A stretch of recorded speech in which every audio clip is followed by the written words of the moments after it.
기업 실적도 좋고 금리도 인하시키고 하니까 전반적인 주택시장보다도 주식시장으로 분위기가 몰려가는, 우리나라 부동산 시장의 버블은 지금 어느 정도 터지고 있는 초기 단계다라고 보시는 것 같아요. 부동산 버블이 붕괴가 되고 그 다음에 주식시장도 붕괴가 이루어질 것인가, 거기에 과연 AI라고 하는 새로운 산업이 어떤 파급 효과를 가져올 것인가.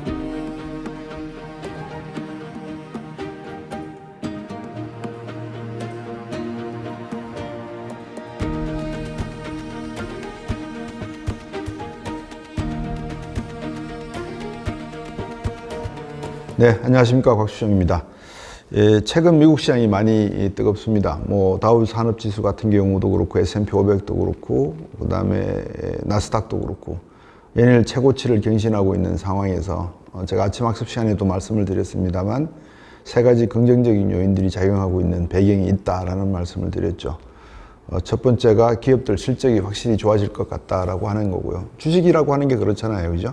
미래의 기업들의 실적이 좋을 것을 미리 예상을 하고 주주들이 투자에 참여하는 활동이 주식시장 아니겠습니까?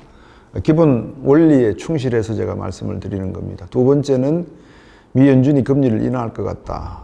소비자 물가 상승률도 그렇고 근원 소비자 물가 상승률도 그렇고 다 예상치에 부합하는 2.9, 3.1이 나오고 있는 상황에서 실업률이 좋지가 않아서 미 연준의 정책 목표가 두 가지거든요. 하나가 소비자 물가를 잡는 거고 또 하나는 실업률을 안정시키는 건데 이 실업률 부분이 조금 상승할 가능성이 있다. 신규 실업 청구, 수당 청구 건수가 상당히 급증할 가능성이 있어 보인다라는 이야기들이 나오고 있습니다. 한 27만 건이 넘을 것 같다는 이야기도 나오고 있거든요. 그러다 보니까 이제 실업 문제에 신경을 써야 될 시점이 아닌가. 제가 이 유튜브 촬영을 하면서 옛날 쾌쾌묵은 또 지금 경제학에서는 많이 경제학 원론에서는 많이들 가리킵니다만 이 어드밴스드, 그러니까 고급 경제학에서는 그냥 하나의 사례조차도 들지 않는 필립스 커브 이야기를 드렸습니다. 실업률과 이 인플레이션은 반대 방향으로 간다는 말씀을 드렸죠. 경기가 좋으면 실업률은 줄어들죠. 근데 경기가 좋다는 말은 인플레이션이 있다는 말이니까요. 소득이 늘어나면 소비를 많이 하니까 인플레이션이 발생하는 거죠. 근데 지금은 소비가 어느 정도 안정이 된 상태고 소비자 물가 상승률도 방금 말씀드렸지만 관세 부과 이후에 상당히 급등할 것 같은데도 불구하고 어느 정도 기업들이 흡수하는 과정에 있고 아직까지 소비자들에게는 전달이 안 되는 것 같다. 제 가족이 미국에서 생활을 하면서 이렇게 물어보니까 물가가 많이 올랐는가? 라고 제가 물어봤거든요. 오늘도 방송하기 전에 제가 물어봤습니다. SNS로 물어봤는데 답이 쏘쏘 이랬습니다. 그저 그래 이러더라고요. 그래서 아직까지 소비자 물가가 월마트에 가서 이렇게 이제 물건을 살 일이 있어서 갔기 때문에 제가 물어보니까 아직까지는 물가 상승이 그렇게 급등한 것 같지는 않다라는 이야기를 해서 그러면 물가는 어느 정도 잡히는구나. 유가는 얼마냐 그러니까 기름이 갤런당 3불 20, 30 정도 왔다 갔다 하는 것 같아요. 그래서 미국의 물가, 소비자 물가도 유가가 차지하는 비중이 이번에 근원 소비자 물가에서는 당연히 식품과 에너지 가격은 포함이 안 되지만 일반 소비자 물가에서는 한 1.7%에서 비중을 차지한다라는 내용이 있어서 유가만 어느 정도 안정이 된다면 관세가 아직까지 크게 소비자 물가에는 영향을 미치지 않는다라고 볼 수 있을 것 같습니다. 그리고 이제 세 번째는 역시 무엇보다도 이 미국의 어떤 전반적인 경기 분위기가 기업 실적도 좋고 금리도 인하시키고 하니까 전반적인 주택시장보다도 주식시장으로 분위기가 몰려가는 그런 분위기인 것 같습니다. 리스크가 있느냐?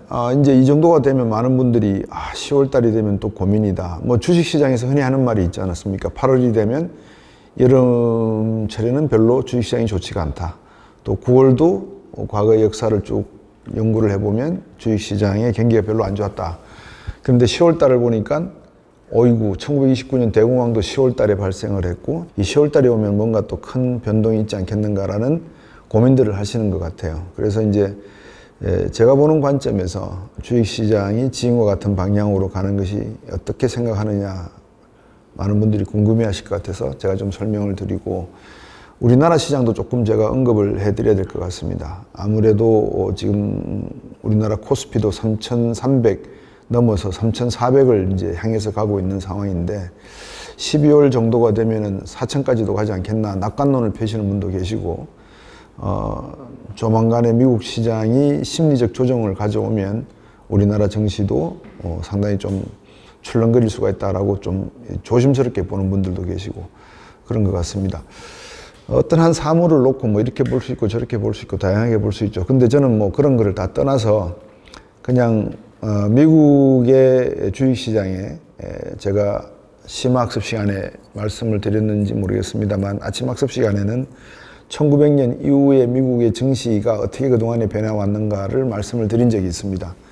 1780년대부터 시작해서 미국 증시의 어떤 쭉 영향성 또는 방향성에 대해서 말씀을 드렸는데 많은 분들이 이 주가가 폭락을 하면 공황이 온다 또는 불황이 온다라고 생각을 하시는 그런 선입견이 있어서 연구 논문들을 쭉 살펴본 결과 뭐 김다솔 교수 연구원이라든지 스티글리츠 교수라든지 고트만 이런 분들이 쓰신 연구 논문을 쭉 읽어보면 잘 정리가 되어 있더라고요. 결론부터 말씀을 드리면 지금까지 미국 역사상에서 주식시장 폭락은 4번 정도 있었는데 그 중에서 우리에게 가장 인상 깊게 남은 거는 1929년 대공황 당시의 주식 폭락. 우리들 기억 속에 상당히 오랫동안 그림자로 남아있는 것 같습니다.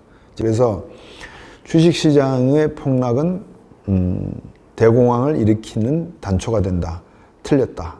엄격히 말하면. 그럼 무엇이 단초가 되느냐? 제가 여러 번 말씀을 드렸습니다. 지금 인류 역사상에 모두 14번에 걸친 대불황 또는 대공황이 있었는데 그 14번의 대불황, 대공황이 부동산 시장 버블 붕괴에서 일어났었다 라는 말씀을 드렸으니까 2008년 서프라임도 역시 부동산 시장에서의 버블 붕괴, 서프라임의 버블 붕괴 아니었습니까? 그래서 확률이 거의 100%에 가깝다 이렇게 보시면 될 것 같아요. 그러면 이 버블 붕괴가 어떻게 해결이 됐었느냐? 전부 다 전쟁으로 해결됐더라. 14번 중에서 11번이 전쟁으로 해결이 됐습니다. 그러면 이제 우리가 추론해 봐야 될 게 앞으로 3차 세계대전이 일어날 수가 있겠는가? 앞으로 주식시장이 버블 붕괴가 부동산 버블이 붕괴가 되고 그 다음에 주식시장도 버블이 붕괴될 수밖에 없으니까 붕괴가 이루어질 것인가? 이제 이 점을 이야기하는 게 옳을 것 같습니다. 거기에 과연 AI라고 하는 새로운 산업이 어떤 파급 효과를 가져올 것인가? 과연 주식시장 버블 붕괴의 방어적인 기제가 될 것인가? 라는 질문을 또 답을 드려야 될 것 같아서 이제 그렇게 되면 미국의 채권 금리는 어떻게 되고 그러면 뭐 금 가격은 어떻게 되고 기타 등등 모든 게 이제 줄줄줄줄 이렇게 사탕처럼 줄줄이 사탕처럼 이제 엮여져 내려가서 설명을 드릴 수가 있거든요. 먼저 우리나라의 주택 시장 말씀을 한번 잠깐 살짝 드려보면 우리나라 부동산 시장의 버블은 지금 어느 정도 터지고 있는 초기 단계다라고 보시는 것 같아요. 예를 들어서 여러분께서 표영호 대표의 그 유튜브 채널을 보셨는지 모르겠는데 모 지역에 400세대가 넘는 400가구가 넘는 아파트가 통째로 지금 공매로 나갔다는 이야기도 나오고 있거든요. 가로수길 같은 강남에 임대가 지금 안 들어가고 있는 공실로 있는 데가 40%가 넘는다는 이야기도 하고 있고요. 경기도 외곽 지역에서도 분양이 안 되고 있는 곳이 많고 상가는 거의 다 지금 비어 있는 곳도 많다라는 이야기가 현장 이야기를 그대로 여러분이 들으실 수 있습니다. 그러면 첫 번째 이야기는 자 이렇게 사무실과 상가가 공실률이 많고 아파트가 텅텅 비었고 미분양 세대가 늘어나고 있고 통째로 지금 공매로 넘어가고 있다는 말은 건설사도 어렵다는 말이고 가게도 주택을 살려고 할 때 대기 중인 사람들이 오히려 더 많다는 이야기가 되겠죠. 대기 중인 상태가 많다는 이야기는 가격이 더 떨어질 것을 예상한다는 말과 같습니다. 상가가 공실이 많다는 것은 자영업이 안 된다는 이야기가 많죠. 자영업이 안 된다는 말은 제조업에서 구조조정을 당하셔서 뭐 퇴직금으로 3억을 받으시든 아니면 1억을 받으시든 명예퇴직을 하셔서 나오셔가지고 별달리 할 일이 없으면 예를 들어서 이제 어떻게 할까 고민들 하시는 대부분 자영업으로 다 빠지시지 않습니까? 이제 그분들도 주택담보대출을 받아서 자영업을 운영하시도 1억, 3억 가지고 안 되잖아요. 신문에서는 5억 받고 퇴직했다, 명예퇴직금 5억 이러지만 세금 40% 내야죠. 그러면 내고 나면 한 3억 받았다 그러면 한 1억 5천 정도 자기 손에 들어오는 거거든요. 세금으로 1억 5천이 나가니까요. 그래서 이제 그런 점에서 좀 주택담보대출을 안 받을 수가 없습니다. 근데 지금 대출을 또 제한을 시키지 않습니까? 부동산 정책에서. 그러면 주택을 살 수도 없고 또 상가를 열었을 때의 대출금으로 비즈니스가 제대로 돼서 돈이 유동성이 돌아가면 괜찮은데 지금 코로나 이후에 대한민국뿐만 아니라 전 세계의 사람들의 생활 패턴이 많이 바뀌었거든요. Z세대 분들이 대화가 없고 그러니까 이게 사회학자분들과 심리학자분들이 지금 연구를 많이 해주셔야 될 부분이 있는 게 경제학에서 볼 때 소비 심리라든지 주거 심리라든지 심리가 많이 들어가잖아요. 근데 그 심리는 하나의 그 시대를 살아가는 데 있어서 각기 다른 세대들, 그러니까 저는 베이비 부모 세대고요. 그 다음에 X세대가 있고 오렌지 세대가 있고 그 다음에 Z세대가 있고 이렇게 전부 다 세대가 오버래핑 돼 가잖아요. 근데 이렇게 오버래핑 돼 가는 세대마다 자라난 배경과 심리적 상황이 다 틀리거든요. 그럼 이게 어떻게 경제 활동에 영향을 미칠 것인지를 알려면 사회적인 구조가 어떻게 바뀌고 있고 이들 세대 간의 심리적 구조가 어떻게 바뀌고 있는가가 연구 논문으로 계속 나와가지고 경제학에서도 그거를 반영한 어떤 경제 이론이 나와야 되는 상황이란 말이죠. 근데 우리는 지금 그 작업을 하고 있지 않습니다. 미국 같은 경우만 해도 상당히 활발하게 그런 일이 벌어지고 있어서 뭐 월스트리트저널이나 뉴욕타임즈나 파이낸셜 타임즈 같은 경우에서는 중산층들이 어떻게 붕괴가 되고 있고 중산층들의 심리가 지금 어떻고 Z세대들이 왜 돈도 없으면서 유튜브 방송을 하면서 호화스러운 여행을 하고 다니고 있고 그게 왜 좀 뭐라 그럴까요? 치팅하는 유튜브다라는 이야기도 막 나오고 있고 여러 가지가 지금 언론에서 거론이 되고 있는데 우리나라 언론에서는 전혀 그런 이야기가 나오질 않아요. 근데 제가 간접적으로 보는 경제적인 여건은 그런 것 같습니다. 제조업도 지금 중국에 치받치고 있고 그 다음에 미국으로 전부 다 간다 그러고 그러니까 국내적인 상황은 구조조정을 할 수밖에 없는 상황. 그 다음 우리나라 GDP에서 상당한 비중을 15% 이상 비중을 차지하고 있는 건설 분야가 지금은 거의 뭐 문 닫다시피 하고 있으니까 경제적인 내수 활동이 전혀 없다고 봐도 우한치 않다고 저는 보여지거든요. 이제 이런 상황에서 많은 분들이 부동산에 투자하려고 또는 부동산을 구매하고자 갖고 계시던 현금 자산이 계실 것 같아요. 그럼 이 현금 자산을 그대로 놀릴 것이냐 아니면 어디다가 돌려서 수익을 낼 것이냐 은행에 그냥 적금으로 예금으로 그냥 유치할 것이냐 뭐 이런 고민이 있으신 분들 가운데 주식시장으로 들어오시는 분들도 계시겠죠. 그러면 이제 주식시장이 정부에서도 주식시장의 어떤 구조적 전환을 위해서 여러 가지 조치들, 상법도 개정을 하고 이런 조치들을 하면서 이제 한번 주식시장으로 관심을 가져볼까라는 찰나에 마침 주가가 3,400까지 치솟고 있다 이러면 이제 밴드웨건 효과를 일으키죠. 옆에 있는 친구도, 옆에 있는 주부도 주식 그러니까 다 주식 이렇게 되니까 주가 시장으로 들어오게 되는 겁니다. 그러니까 주식이 상승할 수 있는 기제는 충분히 있다. 동기적으로. 근데 그 실속을 들여다보면 과연 그런 게 존재하느냐. 제가 말씀드렸지 않습니까? 모든 대공황과 대불황의 단초는 부동산 시장의 붕괴에 있다라고 말씀을 드렸습니다. 근데 만약에 지금 부동산 시장, 정부는 그렇게 이야기하시죠. 소득 분위를 갖다가 1분위, 2분위, 3분위 해서 5분위까지 나누면 그러니까 20%씩 나누는 거죠. 5분위가 최상위 계층입니다.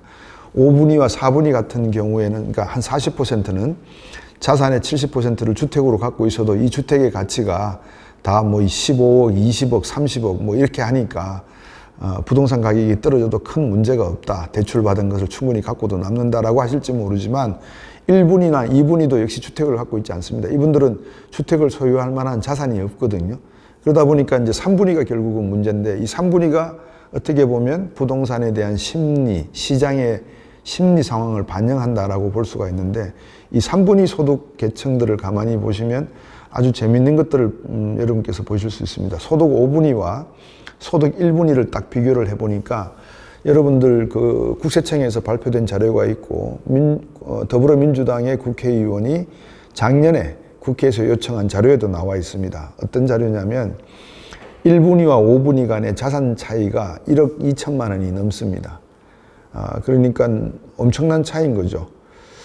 이렇게 양극화가 되고 있는 상황에서 이 중산층이라 할 수 있는 3분위 계층이 지금 어떻게 하고 있느냐. 이분들이 지금 자영업 쪽으로 빠지고 또 구조조정을 당하기 가장 쉬운 상황에 있는 거고, 중견기업, 중소기업에 대부분 일을 하고 계시는 분들이고, 이분들이 부동산을 담보로 해서 자영업을 하신다거나 아파트를 어떻게 담보로 해서 대출을 받아서 또 다른 생활을 영위하시려고 하는데, 지금 전혀 국내 내수 경기가 존재하고 있지 않은 상황에서 이분들이 만약에 이 자금을 가지고 주식시장에 들어오셨다 그러면 주식시장의 어떤 그 조정, 급격한 조정은 상당히 위험할 수가 있는 그런 상황인 시점에 지금 대한민국의 경제라고 말씀을 드릴 수 있습니다. 근데 이거를 미국 쪽으로 옮겨가서 그러면 전 세계 모든 글로벌 경제의 중심이라고 할 수 있는, 바로미터라고 할 수 있는 미국 경제는 어떤가라고 말씀을 드리면,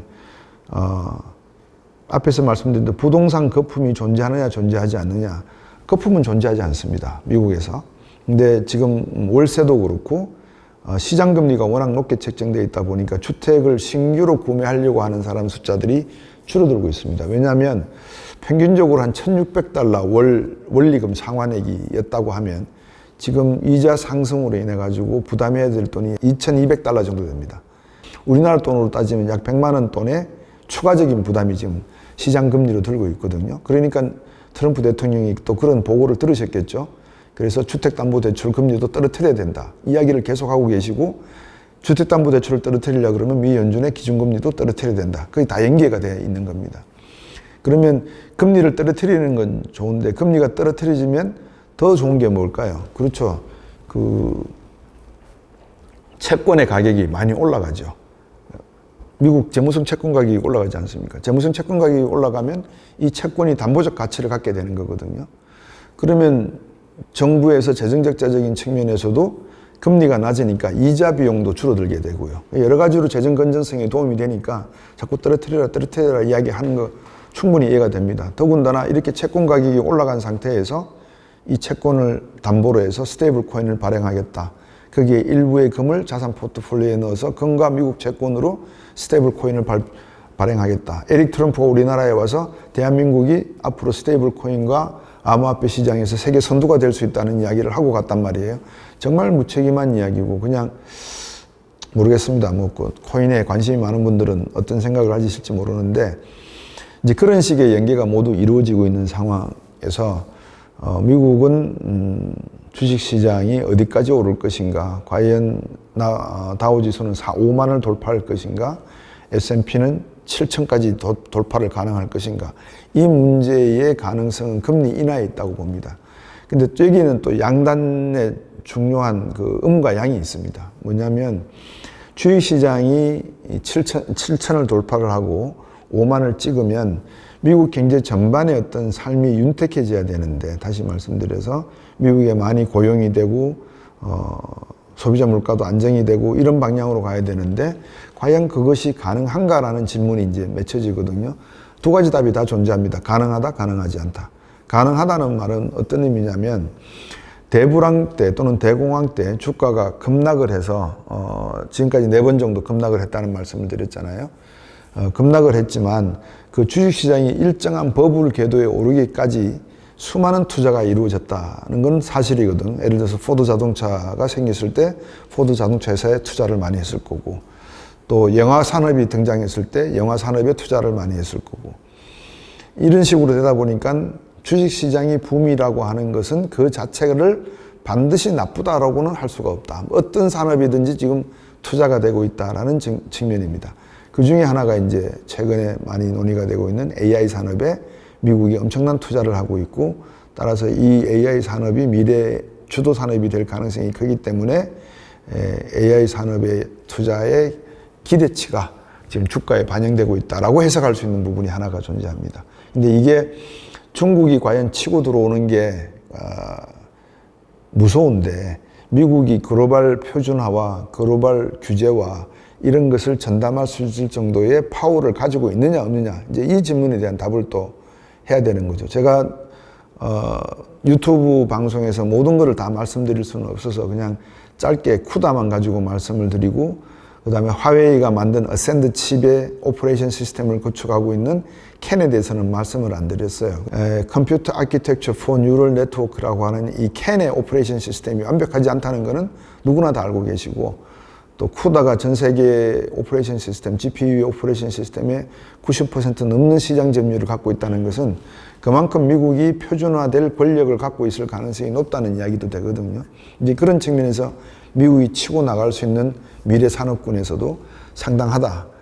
그런데 왜 자꾸 중국 기업들이 뭐 치고 오는 게 무섭고 두렵고 이런 이야기들이 왜 시장에서 나올까? 라는 질문도 또 생기는 겁니다. 실속이 있는가 없는가의 문제는 별다른 문제고, 제가 그거는 현장을 가보지 못했고 중국 기업에 대한 구체적인 연구를 제가 읽어본 게 없기 때문에 여러분에게 뭐라고 말씀을 드릴 수는 없지만, 그냥 피상적으로 말씀을 드리면 미국 스타일은 매뉴얼이 정해져 있습니다. 딱 A부터 Z까지 어떻게 하라는 그 매뉴얼이 정해져 있어서 이것이 법이라고 하는 내용으로 규제가 딱 되게 되면 이 법이 공평하든 공정하든 정의롭지 않든 상관없이 적용이 돼버립니다.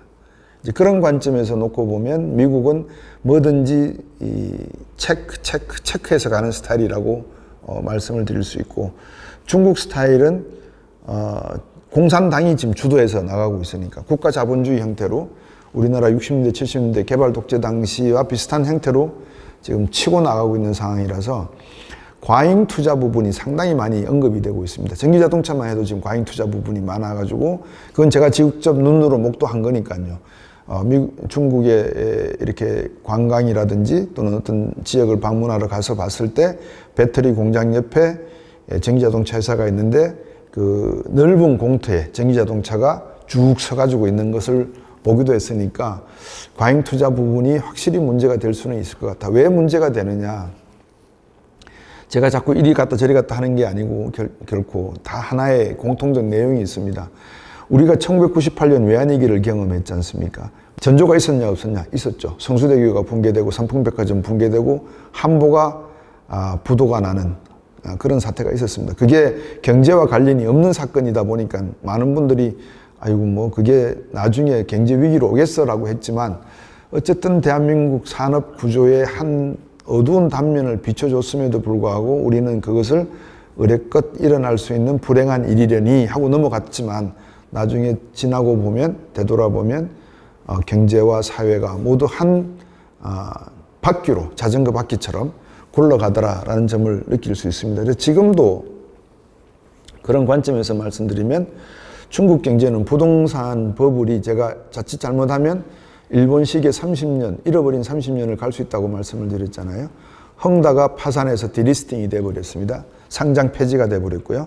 그 뒤에 중국의 내부의 모든 경제 관련 통계라든지 정보 이야기는 차단되어 있는 상태라서 1위부터 10위까지 부동산 개발업자들이 지금 어떤 재정적 상황인지에 대한 통계라든지 내용, 정보는 제가 몰라서 모르는 건지 모르겠습니다만 정보가 공개되고 있는 게 별로 없는 것 같아요. 그 말은 덮어놨다는 거거든요. 제가 정보 공개가 어느 정도 될 때, 지금부터 한 5년 전, 6년 전 이야기 같습니다만, 그 당시에 그림자 금융, 즉 중앙정부에서 돈을 찍어서 지방정부로 내려보내고 지방정부가 그 돈을 받아가지고 채권을 일으킨 다음에 그 채권을 기반으로 해서 중앙정부에서 받은 돈으로 부동산 개발을 시작을 했거든요. 그러니까 그게 엄청난 부동산 수익이 발생을 했겠죠. 충분히 그거로 돌아갈 거라고 생각했는데 그 그림자 금융의 총 액수 규모가 3,600억 위엔 정도 된다고 추정을 했었어요.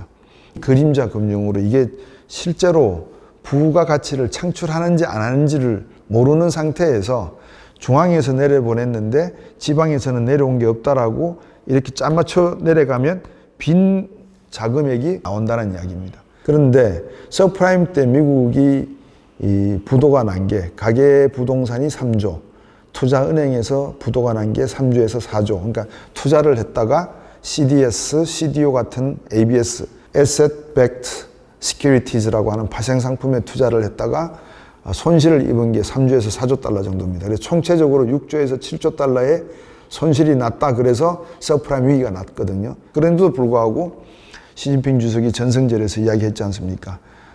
중국을 중심으로 새로운 축을 만들겠다라는 이야기를 했거든요. 과연 이게 가능한 축인지 불가능한 축인지 많은 것을 숨겨놓고 부실함을 숨겨놓고 지금 이야기하는 건지에 대해서는 각자가 판단해야 될 문제이지만 저는 개인적으로 그런 측면에서 그 중국의 어떤 지금까지의 관행, 공산당 중심의 경제개발 체제에서 우리가 경험했던 것과 마찬가지로 허점들이 많이 있을 거다라고 저는 생각합니다. 그래서 이미 중국발 부동산 버블이 터졌다고 저는 생각을 하거든요.